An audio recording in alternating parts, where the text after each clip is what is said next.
So, I am in the Film Arena, and I am outside a room that very few people ever get to go into. I'm here with Christian. Chris, just tell me what your job is. I'm the senior projectionist at the Broadway Cinema here. And we are outside the projection room. Can we go in and have a look? Of course we can.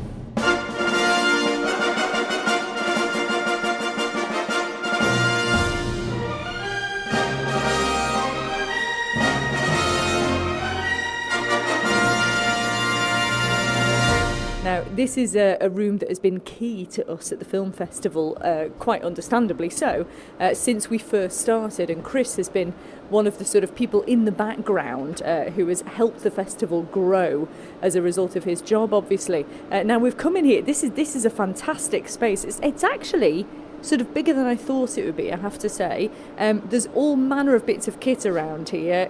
Dare I say, can you explain it to me, Kris?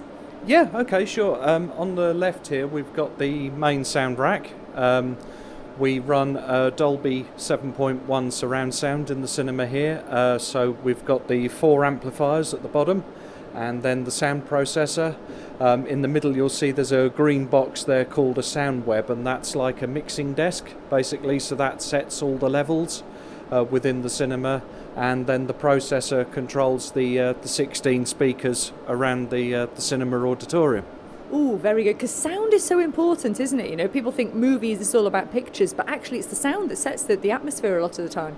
Absolutely, yeah. I mean, sound is absolutely paramount. If you're watching, say, something like the John Hurt Alien film that you're screening on Saturday night, the sound effects within that film are central to the plot as much as the action itself. And I suppose because of what you do, you probably have a more sort of detailed understanding of that, because you're presumably setting levels and making sure that everything from picture through to sound is absolutely bob on. Yeah, every time we get a film in, be it on a Blu-ray or the modern electronic formats that we get sent now, we have to test screen every single film before the audience sees it. And one of the main things that we're checking for is that the sound is constant all the way through, because even with electronic films, you can get sound dropping out, picture freezing, picture going out of sync with sound, and so it's an important thing that we have to check. I should just say as well, obviously that there is quite a bit of noise here. I presume that's sort of a fan to keep everything at a certain temperature, is it? Yeah, we've got 2 extractors in here that suck all the heat out of the projector, because it does get very hot. And then we've got 2 fans in here as well to keep us cool, because with the heat of the projector it can get like an oven in here. You lose a lot of weight during the summer.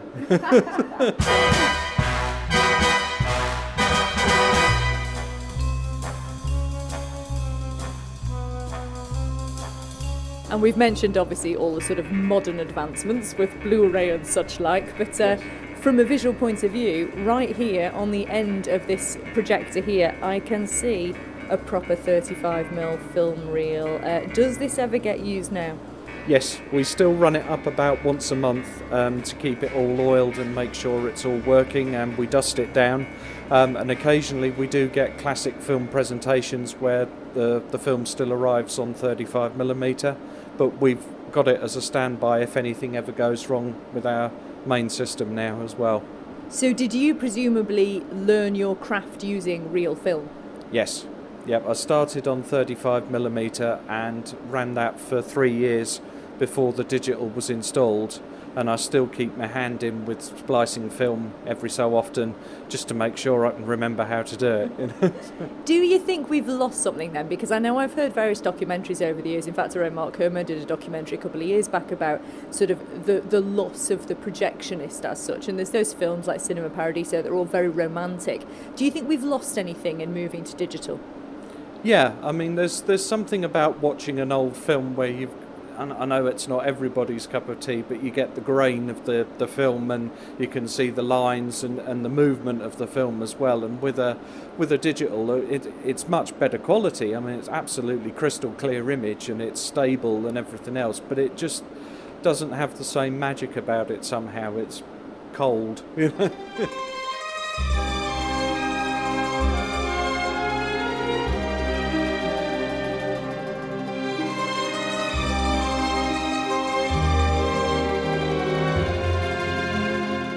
So what has been your favourite movie to screen so far? We ran Titanic 3D as a sort of special edition presentation for a week, the James Cameron Titanic, and absolutely amazing.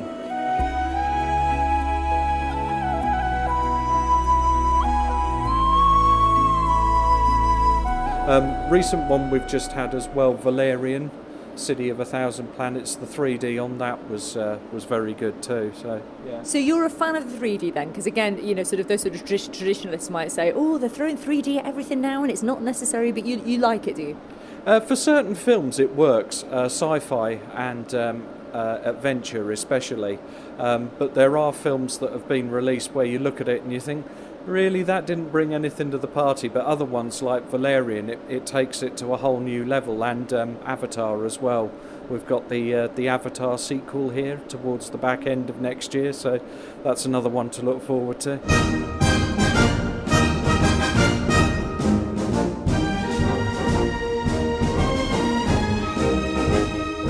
Now, how did you actually get into this yourself, Kris? I started off as a casual, working backstage in the Gaiety and in the Villa as well, and my predecessor here needed somebody else to help out, so he trained me on 35mm, and I also went away to the UK to a couple of training courses over there to learn how to do it. And then, quite out of the blue, he decided he was emigrating to New Zealand, and so I took over the job on a sort of interim basis, and then applied for the job when it came up and was fortunate enough to get it. And I mentioned obviously things have changed, and you talked about 35mm to digital, but essentially we are always still going to need a projectionist to make everything work, right, aren't we? Absolutely, yeah. And there's a very good team of people here that help make it work and run it from day to day. So there's myself, who's full-time, and my assistant Charlotte, she's full-time as well, and then we have a bank of casuals that come in and help to cover holiday and sickness, etc. And obviously things have changed somewhat with regards to the way that people view and take in film as well, because there's so much available, sort of via the likes of Netflix and Amazon Prime and that kind of thing as well. Have you noticed a drop in numbers? Do you think there will still remain a big sort of desire to come to actual cinemas and watch movies? Yes, we have noticed a drop-off in footfall over the last 18 months or so, but I think there'll always be the desire there for people to go and see it on a big screen, with proper sound and be immersed in the feeling of it rather than just watching it in their front room, or I hope so anyway.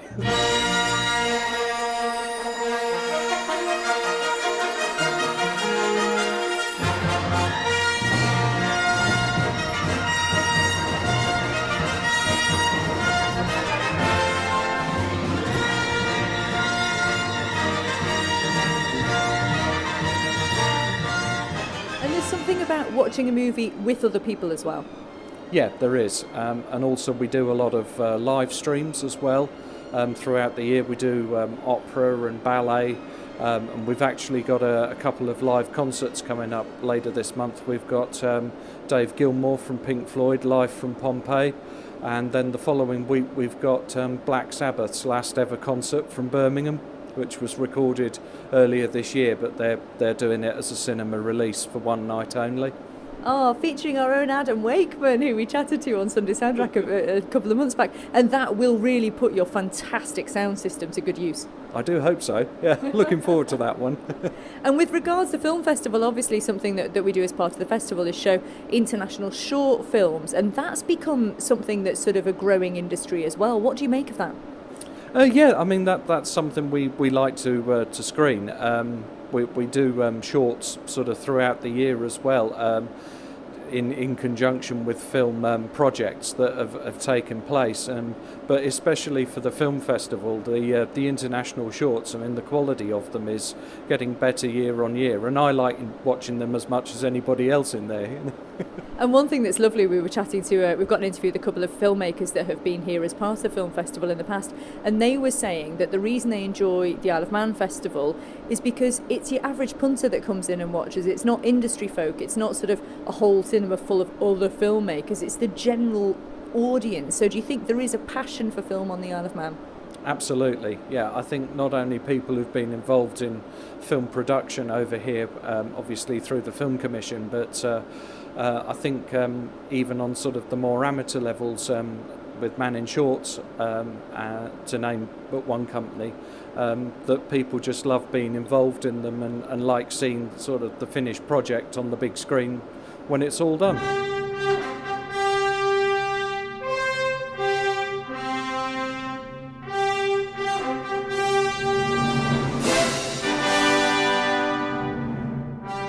And you also, as a result of being Mr. Chief Projectionist here, have met some very interesting people, and you have a wall of fame, don't you? Just come towards the wall of fame and talk me through some of these signatures then, Kris. Okay, a lot of them are to do with TT3D that we had the premiere of here back in 2011. So we've got the late Steve Christian. We've got Richard de Harrogate that directed it, and then some of the riders, William Dunlop, Ian Hutchinson, John McGuinness, Richard Milky Bar Quayle, Connor Cummins and Guy Martin at the bottom there as well. Also we had a premiere of a sidecar film here, Three Wheeling, earlier this year, and we've got Klaus Klaffenbach, Patrick Ferrance, Dan Sale and Carl Cox have signed the wall as well. And then through film, the Isle of Man Film Festival as well, Mark Kermode has signed the wall. We've also got Mark Samuelson from Samuelson Films, and then Julian Barrett and Simon Farnaby from Mindhorn, and Charlie Borman from Long Way Down and Long Way Round as well, and Excalibur. And I have to admit, one of my favourite moments from working on the film festival for these years was bringing Sir John Hurt in here, and you got to meet Sir John and he signed the wall, and there's a beautiful photo, isn't there? There is, yeah. I mean, that's one of my most treasured possessions and one of my proudest moments in here, that he took the time to come in and sign the wall, and yeah, an amazing experience and an amazing man, and miss him a lot. Yeah. Okay, what is the film that we should most be looking forward to then in the coming months, Kris? I mean, there's some good ones coming out. We've got the second Kingsman film coming up at the end of this month. That's very anticipated worldwide. We've also got one with Judi Dench in it called Victoria and Abdul, and that's coming up next week, and we're also running an extra promotion with that one for the afternoon screenings of that you can come in and have an afternoon tea and then watch the film afterwards. Yeah, that's something extra that hopefully people will take and come and see the film. Because you have actually been branching out with things like that, haven't you? Because you've had sort of pop-ups and things? Yeah, we've had pop-up events for cinema. We had the second 50 Shades film at the beginning of the year, and we had a meal and boards with, so you could take selfies with some of the actors and posters, and they dressed the room accordingly. But I dread to think. Yeah, not too rude though. And then we did for Mother's Day this year. We ran Sound of Music in the afternoon, and people came and had afternoon tea with jam and bread, and then came and watched the film afterwards. Kris Elstrop, thanks very much for talking to us.